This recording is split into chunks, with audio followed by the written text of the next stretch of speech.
Hai, selamat berjumpa kembali di pertemuan kita berikutnya. Selamat pagi semuanya. Apa kabar? Sehat kan? Oke, kali ini kita akan membahas materi kita yang berikut, yaitu sel elektrokimia. Sel elektrokimia dapat dibagi dua, yaitu sel Volta dan sel elektrolisis. Di sini ada 3 perbedaan antara sel Volta dan sel elektrolisis yang mau dijelaskan. Perbedaan yang pertama, sel Volta itu reaksinya spontan. Ya, contohnya itu perkeratan besi. Bisa dibayangkan kan, besi yang berkerat itu reaksinya spontan. Kalau sel elektrolisis ini reaksinya tidak spontan. Contohnya penyepuhan. Itu reaksi tidak spontan. Di sel Volta ada 2 elektroda. Ya, di sini pun sebenarnya ada elektroda. Elektroda karbon yang pernah kita gunakan waktu praktikum larutan elektrolit dan non elektrolit. Elektroda karbon itu, ya, untuk kedua elektroda itu ada elektroda positif dan elektroda negatif. Jadi yang positif itu disebut katoda. Ya, ini katoda. Katoda itu positif. Dan yang anoda itu yang negatif. Jadi katoda positif, anoda negatif, kita singkat dengan KEPAN. Sedangkan ini katoda itu bermuatan negatif, terbalik ya, sini positif, sini negatif. Dan anoda itu bermuatan positif, kita singkat dengan KENAP. Oke, yang berikut, reaksi yang terjadi pada sel Volta itu reaksi kimia menjadi energi listrik. Berarti ada reaksi kimianya, nanti terjadi energi listrik. Sedangkan di sel elektrolisis, energi listrik menjadi reaksi kimia. Ada energi listriknya, baru terjadi reaksi kimianya. Ya, ada 3 perbedaannya. Walaupun ada perbedaan, ternyata mereka mempunyai persamaan. Ada persamaan antara sel Volta dengan sel elektrolisis. Di mananya? Di elektroda tadi. Di elektroda. Ya, elektroda yang 2 yang pernah kita praktikumkan itu ya, karbon itu. Ada elektrodanya itu yang bermuatan positif, ada yang bermuatan negatif. Nah, jadi yang mana yang bermuatan positif tadi tergantung sel apa dia. Yang bermuatan positif kalau dia sel Volta berarti katoda. Tapi kalau sel elektrolisis berarti anoda dan seterusnya. Jadi nanti elektro yang 2 ini tadi yang notabene sama-sama ada katoda, ada anoda, ada katoda, ada anoda. Berarti nanti ada yang disebut dengan katoda dan ada di keduanya disebut anoda. Ada kan? Ada katodanya, ada anodanya, ada anodanya. Nanti di katoda, di antara 2 elektroda itu, salah satu itu disebut katoda, salah satu lagi anoda. Di katoda, ingat ya, yang mana nanti katodanya, yang mana anodanya, tergantung kau menentukan dari muatannya, dari muatan positif atau negatif. Di katoda nanti terjadi reaksi reduksi. Berarti kalau reaksi reduksi terjadi penurunan bilangan oksidasi. Kemudian di anoda itu terjadi reaksi oksidasi. Berarti kalau reaksi oksidasi terjadi kenaikan atau peningkatan bilangan oksidasi. Jadi untuk mempermudah menghafal ini, Ibu akan kasih tipsnya, yaitu KRAO. K-R-A-O. KRAO. Katoda, reduksi, anoda, oksidasi. Atau supaya gampang kau mengingatnya, ya, ini kita harus perlu trik-trik untuk menghafal karena banyak istilah-istilah di sini. Ya, katoda tadi reduksi, anoda oksidasi. Ini singkat dengan KRAO. Kalau sana tadi ada KEPAN, ada KENAP. Jadi ini ada KRAO. mereka mempunyai persamaan, yaitu sama-sama kerau. Yang manapun nanti katodanya, yang manapun anodanya, yang jelas di anoda terjadi reaksi oksidasi untuk keduanya. Di katoda pun terjadi reaksi reduksi, disingkat dengan kerau. Cara yang kedua untuk mengingat, kalau ini konsonan, ini juga konsonan. Gampang kan? Ini vokal, ini juga vokal. Oke, jadi itulah perbedaan dan persamaan antara sel volta dan sel elektrolisis. Oke, berikutnya kita akan ke proses sel voltanya, ya. Kita ke proses sel volta dulu untuk reaksi di katoda dan anoda tadi. Ibu akan kasih contohnya.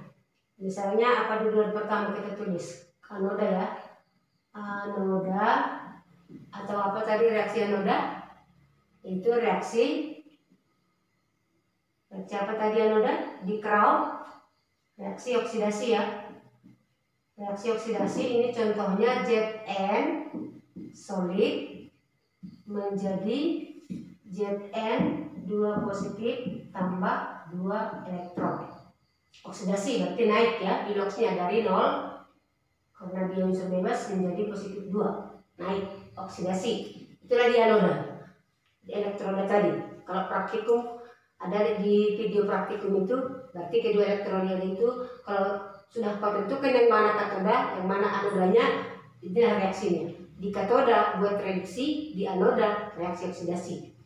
Berarti katodanya, contohnya katoda atau reaksi reduksi. Ini misalnya Cu2 positif tambah 2 elektron, ini menjadi Cu. Biloxnya dari positif 2, ini dia menjadi 0. Ini positif 2. Nah, jadi ini reaksi selnya itu kita jumlahkan dia. Kita jumlahkan ini, berarti elektronnya mati. Berarti menjadi Zn ditambah Cu2 positif menjadi Zn 2 positif. Ini aqua ya, kalau dia muatan aqua. Wujudnya ini aqua, ini solid. Nanti di bawah pun seperti itu dituliskan. Ditambah Cu. Nah, ini reaksi selnya. Ini reaksi sel. Jadi reaksi sel yang panjang ini bisa kita singkat penulisannya. Penulisan sederhananya, penulisan reaksi sederhananya, ya, penulisan reaksi ini itu ini dulu menjadi ini ya, Zn menjadi Zn 2 positif, Cu2 positif menjadi Cu. Kita tuliskan ya, Zn garis 1 menjadi ini ya, menjadi ini Zn 2 positif garis 2 merahnya, baru ini Cu menjadi Cu2 positif menjadi Cu. Cu2 positif garis 1 Cu. Jadi kalau kita lihat ini ya, di sebelah kiri Zn menjadi Zn 2 positif, berarti itu reaksi apa? Dari 0 ke positif 2, berarti reaksi oksidasi. Dan yang sebelah kanan dari positif 2 ke 0, berarti ini reaksi reduksi. Nah, di sini ada garis 2. Ini apa ini garis 2 ini? Garis 2 inilah yang disebut dengan jembatan garam. Ya, jembatan garam. Apa fungsi daripada jembatan garam ini? Fungsi daripada jembatan garam ini adalah untuk menyeimbangkan muatan pada setiap larutan. Untuk menyeimbangkan muatan pada setiap larutan, itu fungsi daripada jembatan garam. Jadi untuk mempermudah mengingat penulisan sederhana ini, ingat ya, reaksi sebelah kiri jembatan garam itu reaksi oksidasi, reaksi sebelah kanan itu reaksi reduksi. Buat aja kependekannya dengan OR. Oksidasi dulu, baru reduksi, atau mau kau buat begini pun boleh. Oksidasi naik gilausnya, reduksi turun. 2, 3. Oke, berikutnya kita akan membahas bagaimana cara menghitung potensial sel. Potensial sel atau sel itu rumusnya adalah apa? E0 reduksi dikurang E0 oksidasi. Ya, itu rumusnya. Yang mana itu E0 reduksi? Yang mana itu E0 oksidasi? Bagaimana cara menentukan? E0 reduksi ini nanti adalah E0 reduksi ya. Itu adalah potensial sel standar.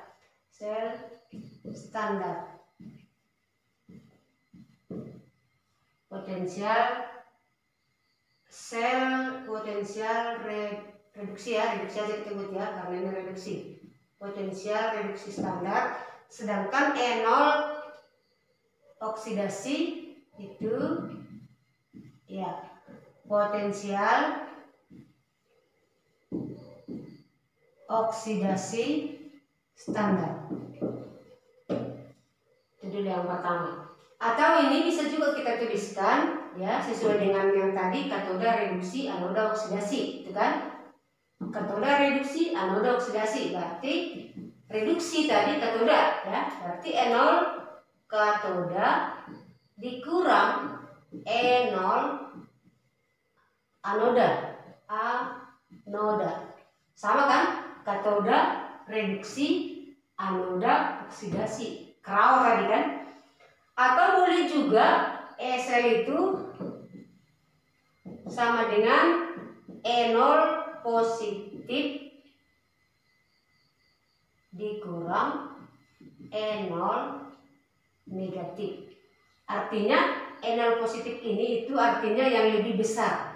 Jika nanti diketahui potensial sel katoda dan anoda ya, atau reduksi dan oksidasi, yang lebih besar nanti potensial selnya itulah katoda. Yang lebih kecil itulah anoda, atau ada nanti kadang positif satu lagi negatif. Kalau itu gampang menentukannya. Berarti yang bermuatan positif lah buat katoda atau mengalami reduksi. Kalau dia sama, misalnya sama-sama positif, berarti yang lebih besar lah dia katoda atau yang mengalami reduksi. Ya, perlu tuliskan yang positif itu adalah yang lebih besar, dan tanda negatif ini adalah yang lebih kecil. Ya, sekarang kita lihat contohnya ya. Contoh, diketahui Zn 2 positif tambah 2 elektron menjadi Zn. Potensial standarnya 0,76 volt.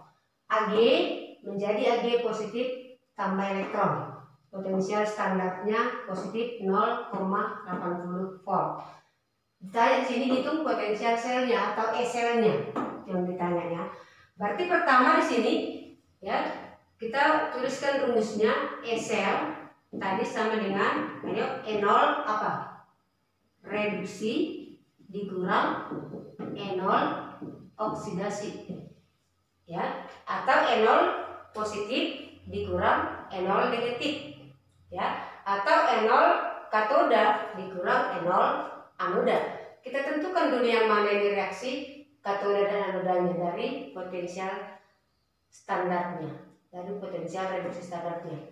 Jadi ini jelas nampak dia yang mana positif, yang mana negatif. Berarti jelas Ag dia yang merupakan reaksi reduksinya atau yang bermuatan positif atau yang lebih besar potensial N0-nya ya, yang besar N0-nya. Berarti udah kita langsung aja. Ini positif 0,80 volt dikurang minus 0,76 volt. Coba dijumlahkan berapa jumlahnya? Positif 6, 5, 1. Ya, minus kali minus positif volt. Jadi selnya 1,56 volt. Ya, berikutnya kita akan melihat cara praktis melihat kespontanan pada reaksi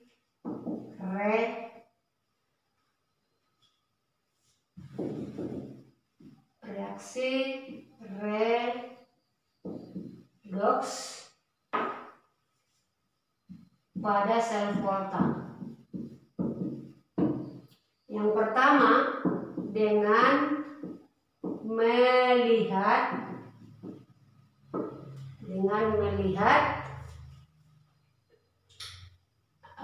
reaksi yang mengalami reduksi mempunyai E0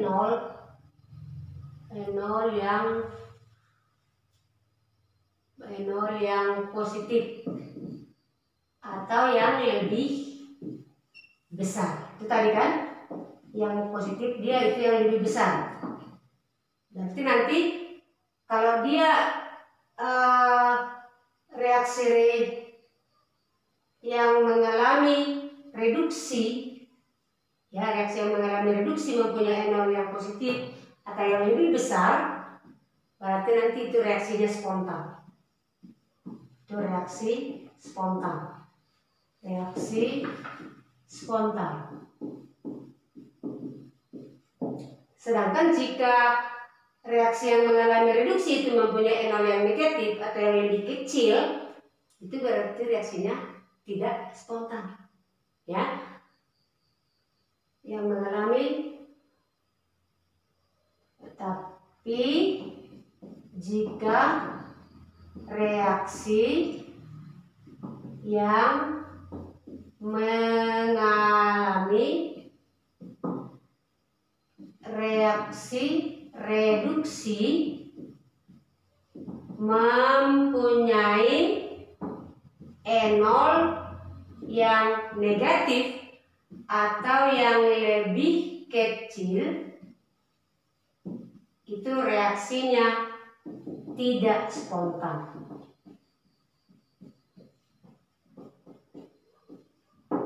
Ya, dengan melihat reaksi yang mengalami reduksi, berarti kalau yang mengalami turun perubahan bilang oksidasinya, itu E0-nya positif atau lebih besar dia, itu reaksinya spontan. Tapi jika reaksi yang mengalami reaksi reduksi itu mempunyai E0 yang negatif atau yang lebih kecil, itu tidak spontan. Kita lihat contohnya. Contoh. Diketahui E0 atau potensial standar dari Ag 2 positif menjadi Ag ini sama dengan positif 0,80 volt.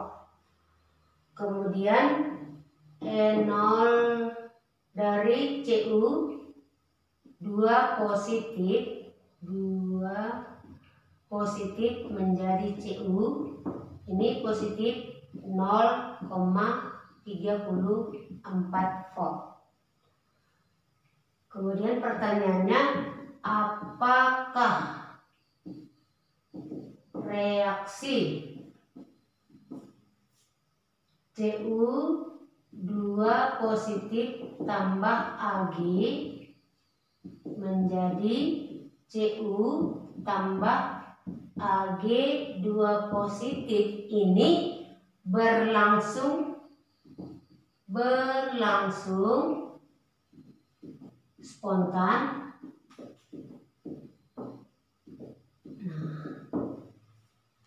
Apakah reaksi ini berlangsung spontan? Nah, ini tadi kan ada tanda positif dan ada tanda negatif. Di sini positif dua-dua, nggak ada yang negatifnya, berarti yang lebih besar.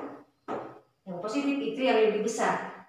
Itulah reduksi atau katoda yang lebih kecil. Jadi kalau dia sama ada satu positif ada negatif tadi seperti yang di sana, ini udah menentukan kan? Ini sama-sama positif dia nolnya. Berarti yang positif itu yang lebih besar jumlahnya. Jadi kita lihat dari sini, dari reaksi ini tadi, ya kita tulis dulu di sini ya. Cu 2 positif tambah Ag menjadi Cu tambah Ag positif. Kita lihat perubahan biloxnya, biar kita tahu yang mana yang mengalami reduksi, yang mana yang mengalami oksidasi. Ini biloxnya dari positif 2 menjadi 0. Sedangkan Ag dari 0 menjadi, ini positif 2 tadi ya, 2, berarti ini positif 2. Nah, lihat di sini di reaksi yang ditanya ini, siapa yang mengalami reduksi? Siapa yang mengalami reduksi? Cu ya. Cek ke enolnya. Di sini Cu mempunyai harga enol yang lebih kecil. Kalau berarti ini yang Cu mengalami reduksi ya. Reduksi, dan Ag ini mengalami oksidasi atau naik. Berarti jika yang mengalami reduksi Cu, kita lihat di sini enolnya dia yang lebih kecil. Kalau dia yang lebih kecil, yang mengalami reaksi reduksi mempunyai enol negatif atau lebih kecil, berarti reaksinya tidak spontan. Berarti ini reaksinya tidak spontan. Bisa juga dari perhitungan, jika SL-nya positif itu spontan. Tapi jika SL-nya negatif itu reaksinya tidak spontan. Kita masukkan ke rumus yang tadi. Ini SL-nya, kita hitung SL-nya ini ya. Tadi dengan melihat ini reaksi yang mengalami reduksi tadi. Kalau dari rumusnya SL sama dengan E reduksi dikurang E oksidasi. Kita di rumusnya kan? E reduksi dikurang E oksidasi. Yang mana tadi reduksi? Nih, Cu yang mengalami reduksi di reaksi ini. Berarti sama dengan 0,34 volt dikurang nih 0,80 volt. Ini karena lebih besar dari yang kanan, berarti hasilnya minus. Minus berapa? 0,46 volt. Jadi karena minus dia tidak spontan. Jadi sesuai dengan yang tadi. Berarti ini ya, ini dimana kita buat keterangan ini? Sini ya, ini tidak spontan. Karena reaksi reduksinya mempunyai E0 paling kecil. Ya. Karena di sini nggak ada negatif ya, kita buat aja lah paling kecil. Oke. Ya, oke lah yang kedua cara melihat kespontanannya itu dari dari deret volta. Ini adalah deret volta ya. Lithium, kalium, barium, kalsium, natrium, magnesium, aluminium, mangan, Zn, krom, besi, kadmium, kobalt, nikel, Sn, Pb, hidrogen. Ini batasnya. Atau di buku lain sering itu dibuat H2O. Ya. Sb, Cu, Hg, Ag, platina, Au atau emas. Inilah deret homolognya. Jadi ini harus dihafal, deret volta ini harus dihafal. Ibu kasih salah satu cara menghafal dan nanti bisa kalian buat juga bagaimana caranya kalian buat supaya bisa kalian hafal. Lihat kalau Bapak Kaisar nanti meninggal, alam mana zaman kru Firaun, celana dalam coklat Nicholas Sinaga, pemberantas buta huruf, sebab kerupuk hangus agak pahit. Jadi ini nanti litium Li, kalium K, Ba Bapak, Ca, Na, Mg dia M dengan G, Al, Mn, M dengan N, Zn, Z dengan N, Cr, kru, Firaun, celana dalam, CD ya, coklat, CO, Nicholas, Ni, Sinaga, SN, PB, pemberantas buta, hanya huruf, baru SB sebab kerupuk hangus, HG, agak pahit.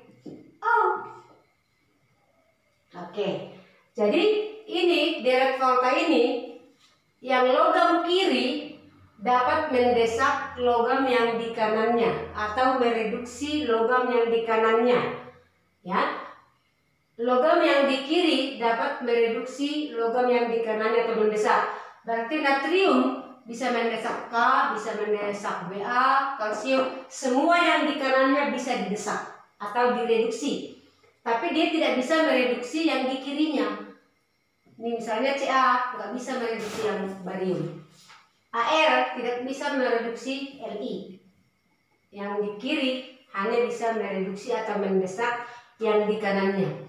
Ya, sama itu dengan kalau presiden bisa mengatur bawahannya, tapi bawahan nggak bisa mengatur presiden.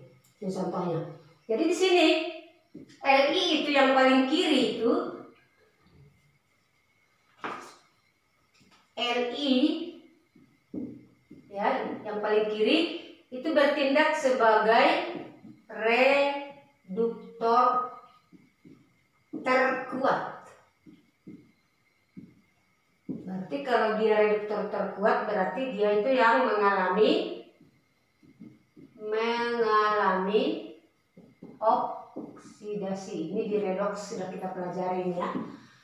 Kalau dia reduktor terkuat berarti dia yang mengalami oksidasi. Atau bisa juga kita sebut itu yang mempunyai harga enolnya negatif atau paling kecil. Nah, berarti yang paling kanan itu apa? Yang paling kanan itu emas. Tadi paling kiri litium ya. Paling kiri. Nah, Ibu buat ini paling kiri ya. Paling kiri ini. Au ini bertindak sebagai oksidator, kebalikannya Li, oksidator terkuat. Berarti kalau oksidator dia berarti yang mengalami reduksi atau yang mempunyai harga enol positif atau yang paling besar. Ingat ya, berarti yang paling kiri itu yang sebagai reduktor terkuat, yang paling kanan itu oksidator terkuat. Jadi secara umum itu reaksi pendesakan tadi dapat kita tuliskan ya. Reaksi pendesakan,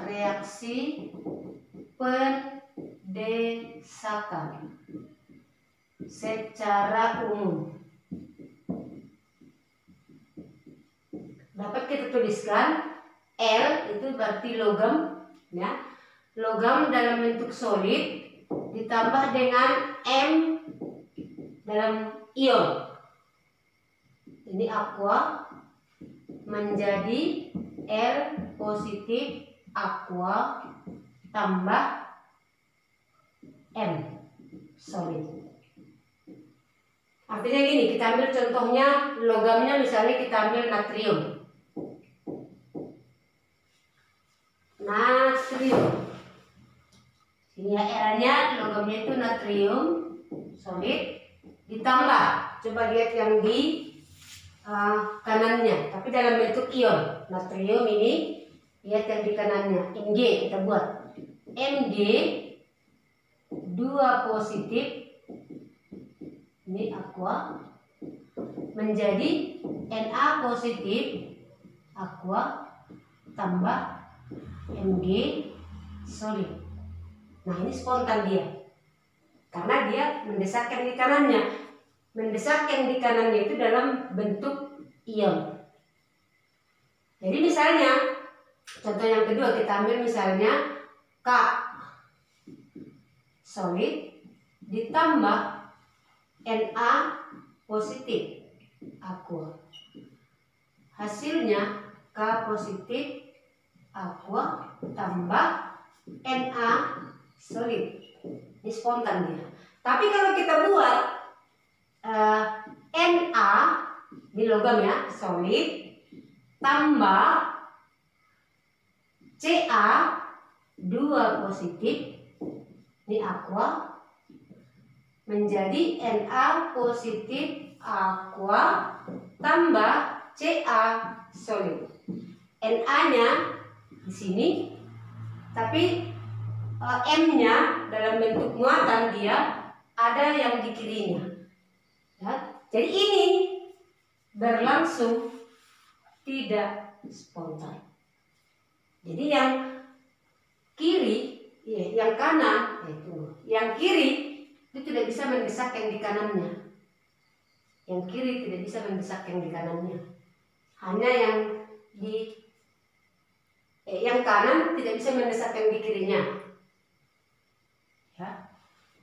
Jadi karena potensial reduksi semakin ke kiri semakin kecil, sehingga sifat pereduksinya semakin kuat atau semakin mudah mengalami oksidasi, atau logamnya itu semakin reaktif.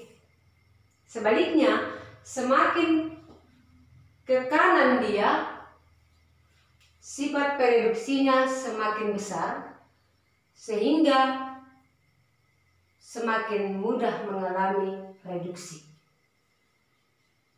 Karena potensial reduksinya semakin besar. Dan logamnya semakin tidak reaktif. Ingat, emas itu sangat tidak reaktif. Atau paling tidak reaktif. Sekian, semoga bisa dipahami. Terima kasih.